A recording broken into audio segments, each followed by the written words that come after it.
This is Archie number 272 in the Archie series. And Archie says, "But Pop, you advertise lower prices." "Yes, Archie, they're lower than they're going to be next week." And this one sold for 75 cents. And it says all beef burgers, 65 cents, Sunday, 75 cents. Yeah, those are good prices by today's standards. And this was published in July 1978 by Archie Comic Publications, Inc., and this title was published 9 times a year.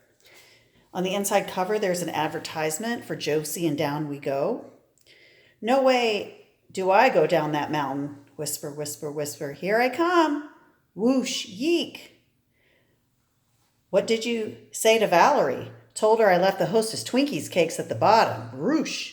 What are we waiting for? Let's get to those delicious cakes." Delicious. You know, Josie, hostess Twinkies are worth the trip down. Yummy sponge cake. Come on, I want more of that great cream filling. Hey, what about me? You get a big delight in every bite of hostess Twinkies cakes. And the first story is Archie in the Dark Spot. "We've come a long way, baby, but in the field of chemistry, we've got a long way to go. Accidents and laboratories have accounted for many a marvelous discovery. They've also produced some very strange results." No, Archie, read the labels. That's the wrong mix. Now dump that and start over." Sorry, Professor Flute Snoot." "Woo, I gotta get my mind off girls and back on the job." Splash. In his haste to dispose of the error, a bit of the mixture splashes. The dark spot pulses lightly, reacting with the skin, taking on a life of its own. Still unaware of the strange dark spot, Archie goes on with his work. "I better check this with the professor." "Professor Flute Snoot, Watch it, Archie, you'll knock over those. Eep! Oh, did you see what you did?" "Who, me?" But in making contact with the spot, suddenly switches sides. "You walked through a table. That's not possible." Wham! "The table is solid, sir. Nobody can walk through a table." "He's quite right, of course. It's quite impossible. I must be hallucinating. Nobody can walk through solid wood." And Betty gasps. "Professor Flute Snoot, huh? You walked through that door while it was closed. It's catching. Now you're seeing things." Once again on contact, the spot moves to its new host, and "I saw it, sir, right through, just as though the door wasn't. Yipe!" And then her arm goes through the door. "It's true. You've got it. We all've got it. I'm scared. Look, what's happened to me? Am I a ghost?" "I never believed in them, but how can you not believe in what you become? Are any of my students in there real? I must find out." Zoom. Crunch. Egad! Flute Snoot, hurling yourself into walls is no way to solve your classroom problems. Groan. "Archie, Betty, me, we've been walking through solid walls." My, they have been giving you a hard time, haven't they?" No, it's true. See? Ack! And Betty, this is her arm, part of her arm and part of her leg missing. "I can't believe it. I saw it, but I can't believe it. It's just like the wall isn't there." Oh, she was coming through the wall. "But the spot has moved on again. Oh, now I can feel it. It's solid again. Pound, pow, pow." No, it's not. Look, my arm goes right through it." However, at that moment, a butterfly enters an open window and lands on Mr. Weatherby's head. "Through walls. I could walk through walls." A dark spot appears on the insect's wing. It pulses. Taking flight, the creature returns to the open spaces through plaster, brick, and mortar. "Grundy will never believe me if I tell her. I'll offer her dramatic proof." Crash. Good grief, they must be blasting somewhere in the neighborhood. The end. And here is advertisement for jewelry, all 4 pieces for only $2. Here's Little Jinx in On Edge. It's awfully quiet in the house. "Little Jinx, where are you? What are you up to?" Sheesh, I can't win. Daddy is even nervous when I'm not doing anything. And here's Archie's gag bag. How's Jughead? He'll be fine.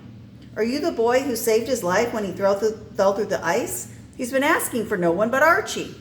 Shucks, he doesn't have to say anything. He's my pal. Don't be modest, my boy. He's been calling for you. Archie. Where's my hockey stick? Archie. Where's my folding screen? Oh, we had it down in our student council meeting. Well, bring it back. I need it immediately, but quickly. I want to hide the board so that nothing will distract the class. And then she gets it back and it has all these signs on it. Think, work jerk, be a band booster, it's a gas, strain, brain. And here's an advertisement for colorful felt tip pens, only 16 cents each. Advertisement for strong arms, only $3.98.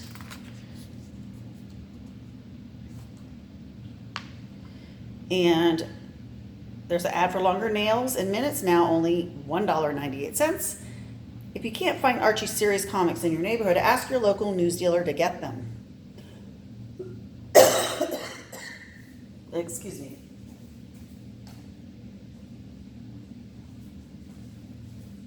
The next story is Archie and Anchors Away.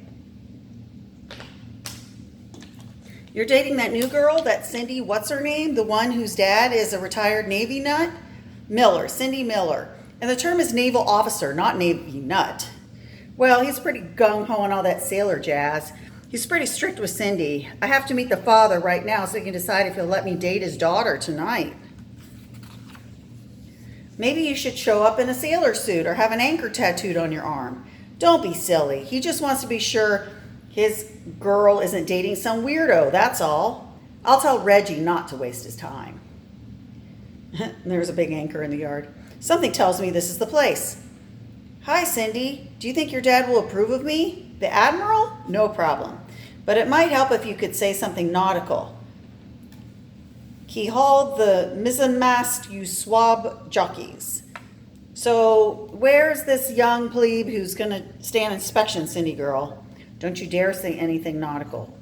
Didn't you just tell me to? I wasn't aware of your nautical ignorance. How do you do, sir? Silence in the ranks. Eep, you never talk during inspection. I just said insubordination. Didn't you hear my order for silence? Yes, sir, you're still talking. 5 demerits. Sigh, daddy dear. Stand easy, men. Men? They don't give demerits in the Navy. They don't, but you're remembering military school as a boy. Oh, quite so, quite so. And Archie has a question about what's going on, it looks like. Scratch the demerits. I hope they're near my right elbow, because that's where I itch. Quiet, you fool. You'll end up in the brig. Stow that gab. Tote that barge. Lift that bale. Maybe you don't want to date with me. Sure I do, but I feel silly. Well, the lad looks fairly shipshape to me. I guess we can take a chance with him, girl. Does that mean I can talk again? This calls for a measure of grog all around. Sigh. Orange or cola, Archie? I have to get home and start getting ready for our date. Remember, you're dating the Admiral's daughter. I expect you to appear in proper attire. Aye, aye, sir. And I'll be standing the watch myself tonight. Don't forget the curfew. Curfew, sir? 6 bells and not a minute later. 6 bells she is, sir. Steady as she goes, sir. Aye, aye, sir. I don't know, Archie. He's really a stickler for that Navy stuff. Don't worry about a thing, Cindy. I'll handle it. Later. He must have really impressed you, dear. I've never seen you so enthusiastic about one of Cindy's boys. Fine lad, Agnes. Fine lad. Okay, you big nut. You made a big hit with Daddy. But how are you going to explain it at the chocolate shop? Yeah, he really dressed the part. And here's 3 complete fishing outfits for $12.95 advertisement. Here's Archie in the top 10. So Miss Grundy's noticing 2 girls talking to Archie and then 2 girls talking to Reggie. And she says, I see the wolf packs are roaming the halls again. How's that, Miss Grundy? Just look at them. They do everything but howl at the moon. Nothing on their mind. You should excuse the expression, minds, but girls. Girls, girls.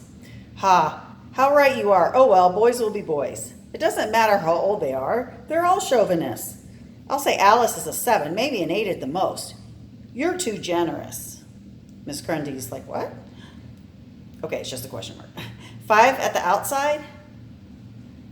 How about Millie? Great, a 9.